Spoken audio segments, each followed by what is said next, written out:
Assalamualaikum warahmatullahi wabarakatuh. Halo guys, perkenalkan nama saya Bunga Hidayatul Aulia, saya dari Universitas Pelatihan Prodi Manajemen.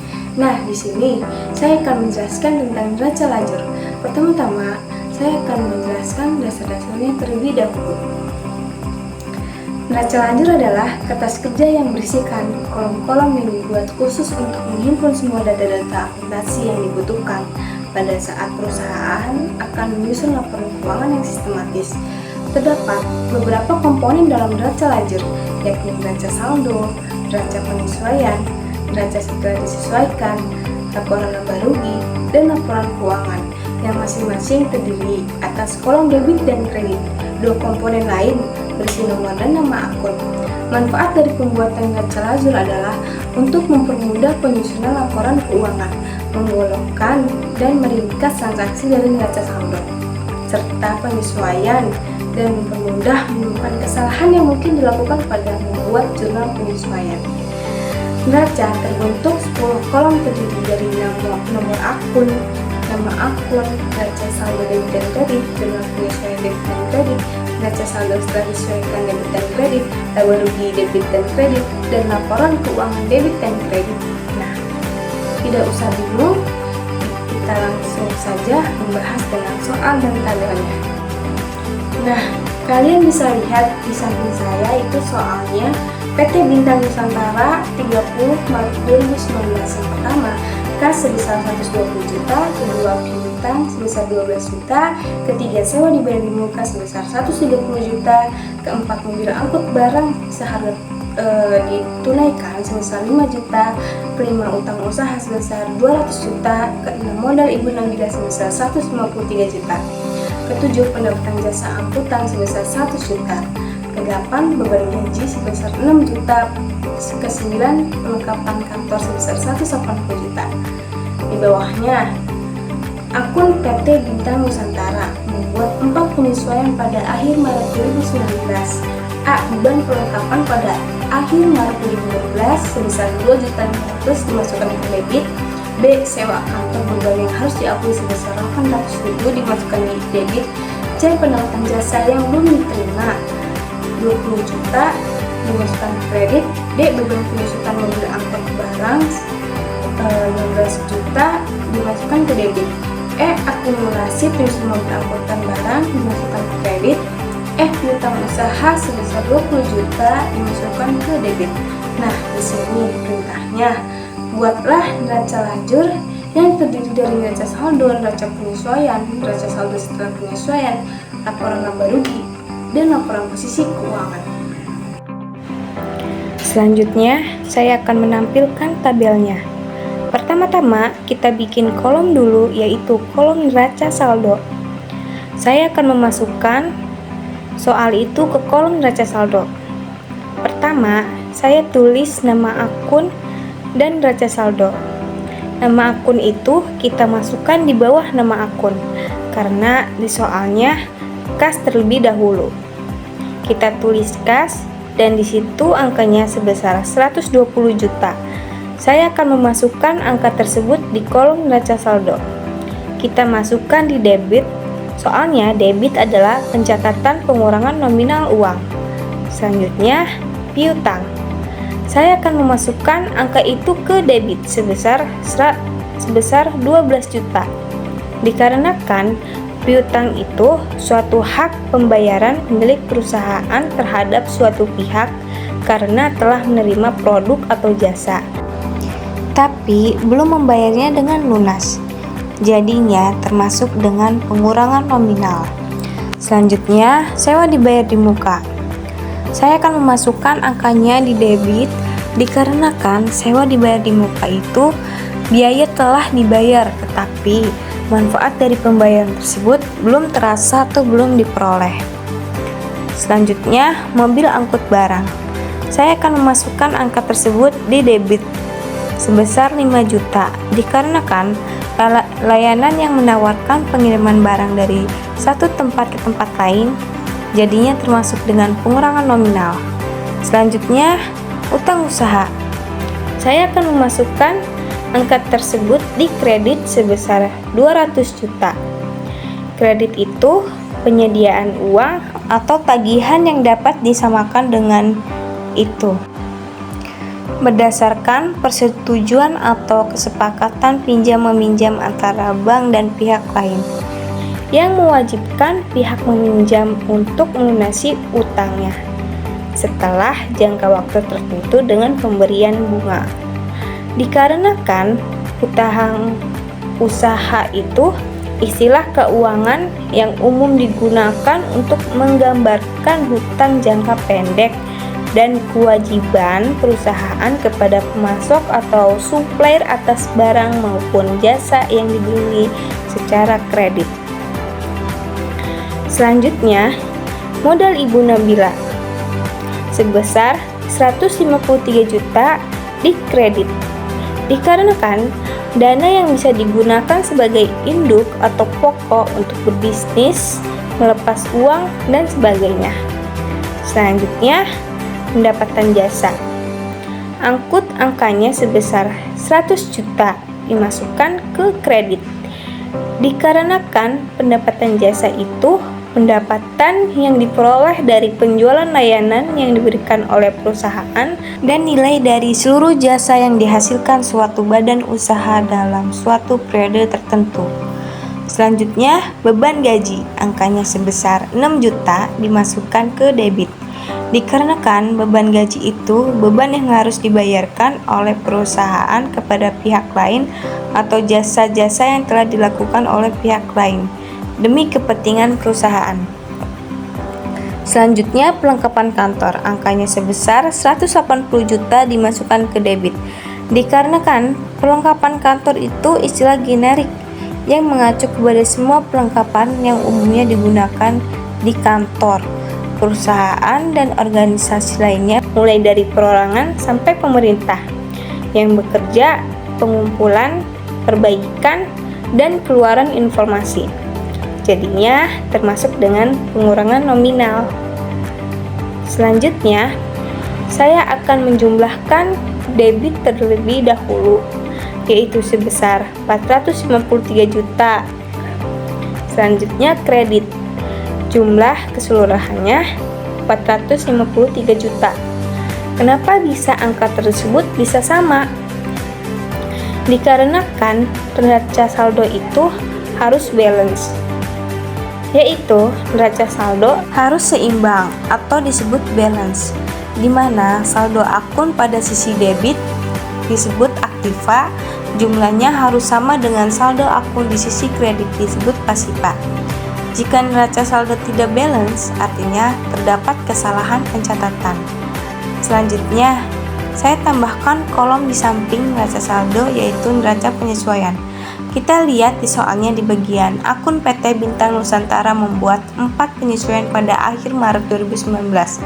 Pertama-tama kita masukkan bagian F, yaitu piutang usaha, angkanya sebesar 20 juta. Kita lihat lagi di soalnya itu dimasukkan ke debit, dan kita lihat lagi di soalnya itu di bagian C, yaitu dimasukkan ke akun pendapatan jasa. Kita tidak usah tulis lagi di situ dikarenakan soal pertama itu sudah ada pendapatan jasa. Terus kita lihat lagi di soalnya itu dimasukkan ke kredit. Jadi angkanya sebesar 20 juta. Selanjutnya bagian A, yaitu beban perlengkapan, angkanya sebesar 2.500.000. Kita lihat lagi di soalnya itu dimasukkan ke debit dan dimasukkan akun perlengkapan kantor di kredit. Jadi angkanya sesuai dengan beban perlengkapan sebesar 2.500.000. Selanjutnya bagian B, yaitu beban sewa kantor, angkanya sebesar 800.000. Kita lihat lagi di soalnya itu dimasukkan ke debit dan dimasukkan akun sewa dibayar di muka di kredit. Jadi angkanya sesuai dengan beban sewa kantor sebesar 800.000. Selanjutnya bagian D, yaitu beban penyusutan angkutan umum sebesar 15 juta. Kita lihat lagi di soalnya itu dimasukkan ke debit dan kita Lihat lagi di soalnya itu, di bagian E yaitu akumulasi penyusutan mobil angkut barang, kita lihat lagi di soalnya itu dimasukkan ke kredit. Jadi angkanya sebesar 15 juta. Teman-teman, saya akan ingatkan beban itu harus dimasukkan ke debit, walaupun di soalnya kredit kita tetap masukkan ke debit. Selanjutnya, saya akan menjumlahkan debit terlebih dahulu, yaitu sebesar 38.300.000. Selanjutnya kredit. Jumlah keseluruhannya sebesar 38.300.000. Nah, di neraca penyesuaian juga kita harus balance ya, kalau tidak diartikan terdapat kesalahan pencatatan. Selanjutnya, saya tambahkan kolom di samping neraca penyesuaian, yaitu neraca saldo setelah penyesuaian. Jadi penjelasannya itu daftar dari semua akun dan saldo yang terkandung dari neraca saldo dan neraca penyesuaian yang telah dicatat. Kita harus menjumlahkan angka tersebut dari neraca saldo dan neraca penyesuaian. Selanjutnya, pertama-tama kita lihat dari nama akun yaitu kas. Kita lihat angka dari kas tersebut seharga 120 juta, masuknya di debit. Kita lihat di neraca penyesuaian, apakah ada angka tersebut? Nggak ada kan? Jadi kita harus mencatat di neraca saldo setelah penyesuaian itu sebesar 120 juta di debit. Jadi hasilnya sama, dikarenakan tidak angka di neraca penyesuaian. Selanjutnya, piutang. Kita lihat angka dari piutang tersebut seharga 12 juta, masuknya di debit. Kita lihat di neraca penyesuaian apakah ada angka tersebut. Dikarenakan tidak ada, jadi kita harus mencatat di neraca saldo setelah penyesuaian itu sebesar 12 juta di debit. Selanjutnya, sewa dibayar di muka. Kita lihat angka dari sewa dibayar di muka tersebut seharga 130 juta, masuknya di debit. Kita lihat di neraca penyesuaian apakah ada angka tersebut. Dikarenakan ada seharga 800.000 di kredit, jadi kita harus mencatat di neraca saldo setelah penyesuaian itu sebesar 123.200.000 di debit.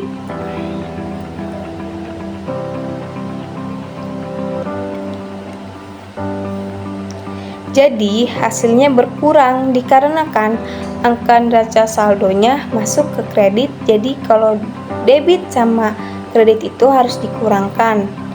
Kalau hasil angkanya lebih besar daripada kredit, jadi masuknya ke debit. Selanjutnya, mobil angkut barang. Kita lihat angka dari mobil angkut barang tersebut seharga 5 juta, masuknya di debit. Kita lihat di neraca penyesuaian apakah ada angka tersebut. Dikarenakan tidak ada, jadi kita harus mencatat di neraca saldo setelah penyesuaian itu sebesar 5 juta di debit. Selanjutnya, utang usaha. Kita lihat di angka dari utang usaha tersebut seharga 200 juta, masuknya di kredit. Kita lihat di neraca penyesuaian apakah ada angka tersebut. Dikarenakan tidak ada, jadi kita harus mencatat di neraca saldo setelah penyesuaian itu sebesar 200 juta di debit. Selanjutnya, modal Ibu Nabila. Usaha kita, lihat modal Ibu Nabila. Usaha kita, lihat angka dari modal Ibu Nabila tersebut seharga 153 juta, masuknya di kredit. Kita lihat di neraca penyesuaian apakah ada angka tersebut. Dikarenakan tidak ada, jadi kita harus mencatat di neraca saldo setelah penyesuaian itu sebesar 153 juta di kredit. Selanjutnya, pendapatan jasa.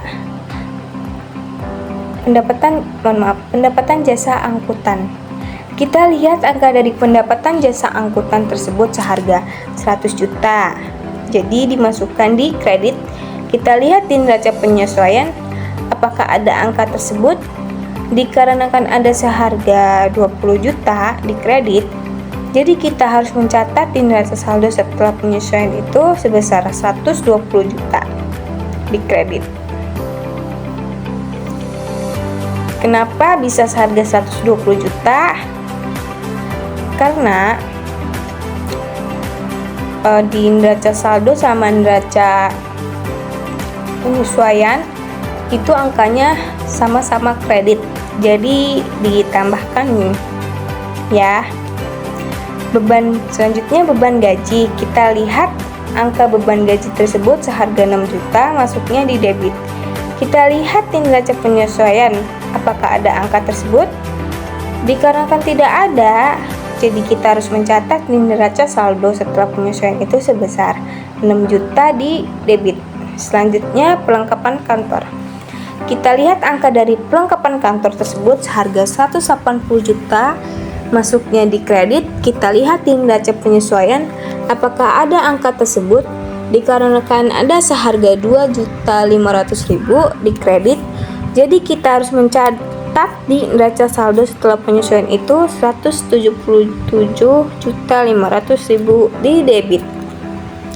Selanjutnya piutang usaha. Kita lihat angka piutang usaha tersebut seharga 20 juta, masuknya di debit. Kita lihat di neraca penyesuaian, apakah ada angka tersebut? Dikarenakan tidak ada, jadi kita harus mencatat di neraca saldo setelah penyesuaian itu sebesar 20 juta di debit. Selanjutnya beban pelengkapan. Kita lihat angka beban pelengkapan tersebut seharga 2.500.000, masuknya di debit. Kita lihat di neraca penyesuaian, apakah ada angka tersebut? Dikarenakan tidak ada, jadi kita harus mencatat di neraca saldo setelah penyesuaian itu sebesar 2.500.000 di debit.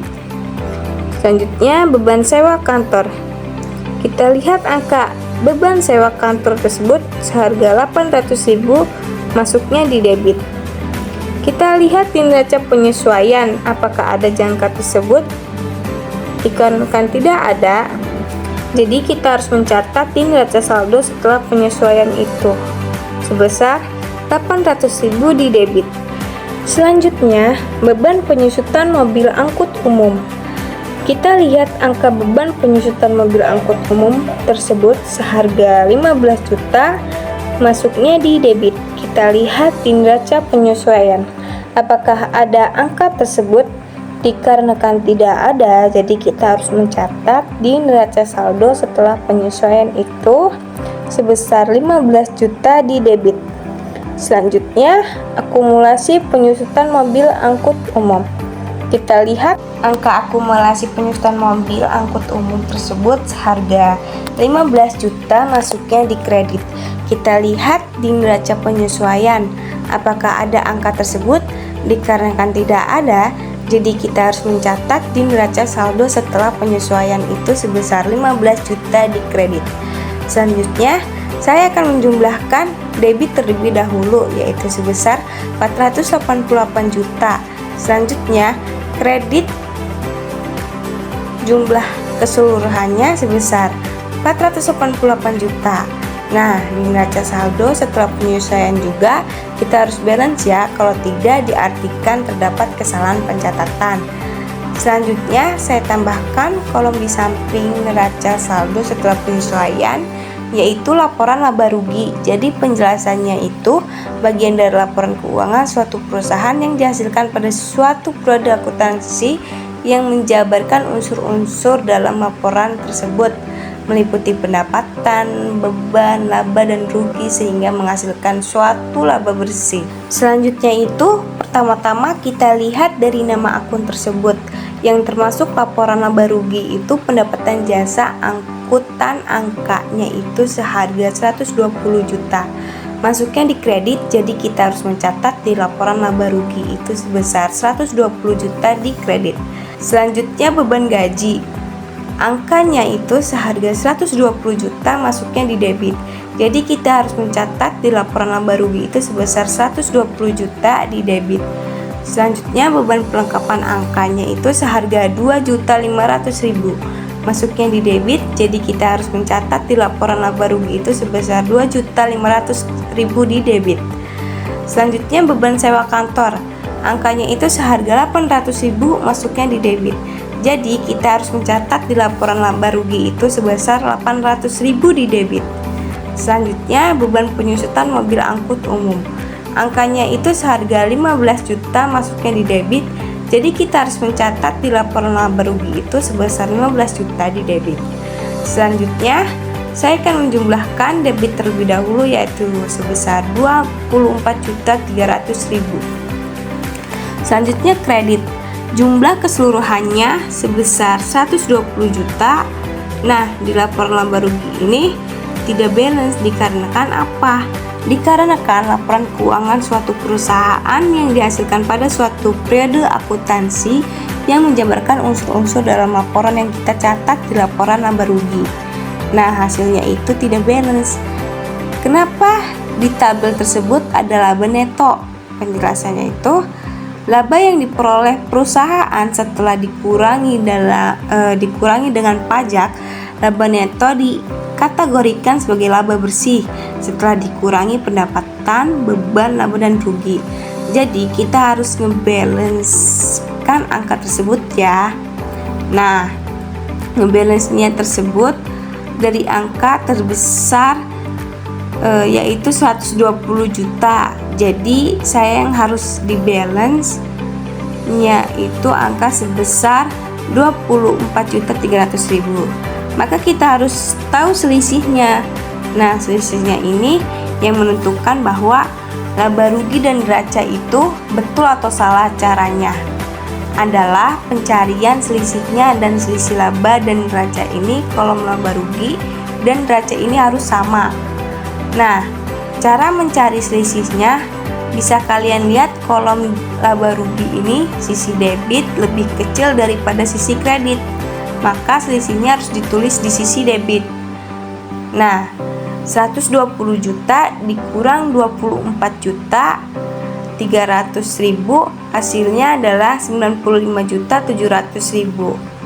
Nah, kita taruh di posisi debit. Setelah itu kita jumlahkan 24.300.000 ditambah 95.700.000, hasilnya 120 juta. Dan di sisi kredit tidak usah kita tambahkan apapun, langsung saja kita turunkan. Jadi sekarang laporan laba rugi itu balance di sisi debit dan kredit, yaitu 120 juta. Selanjutnya saya tambahkan kolom di samping laporan laba rugi, yaitu laporan posisi keuangan. Jadi penjelasannya itu laporan keuangan yang melaporkan aset, liabilitas dan ekuitas perusahaan pada saat tertentu untuk memudahkan analisis dalam memprediksi arus kas di masa mendatang. Selanjutnya itu pertama-tama kita lihat di kolomnya itu dari nama akun tersebut yang termasuk laporan posisi keuangan itu kas, angkanya itu seharga 120 juta, masuknya di debit. Jadi kita harus mencatat di laporan posisi keuangan itu sebesar 120 juta di debit. Selanjutnya piutang angkanya itu seharga 12 juta, masuknya di debit. Jadi kita harus mencatat di laporan posisi keuangan itu sebesar 12 juta di debit. Selanjutnya sewa dibayar di muka, angkanya itu seharga 129.200.000, masuknya di debit. Selanjutnya mobil angkut barang, angkanya itu seharga 5 juta, masuknya di debit. Selanjutnya utang usaha, angkanya itu seharga 200 juta, masuknya di kredit. Selanjutnya modal Ibu Nabila, angkanya itu seharga 153 juta, masuknya di kredit. Selanjutnya perlengkapan kantor, angkanya itu seharga 177.500.000, masuknya di debit. Selanjutnya piutang usaha, angkanya itu seharga 20 juta, masuknya di debit. Selanjutnya saya akan menjumlahkan debit terlebih dahulu, yaitu sebesar 463.700.000. Selanjutnya kredit, jumlah keseluruhannya sebesar 120 juta. Nah, di laporan posisi keuangan tidak balance juga, maka kita harus dibalancekan terlebih dahulu.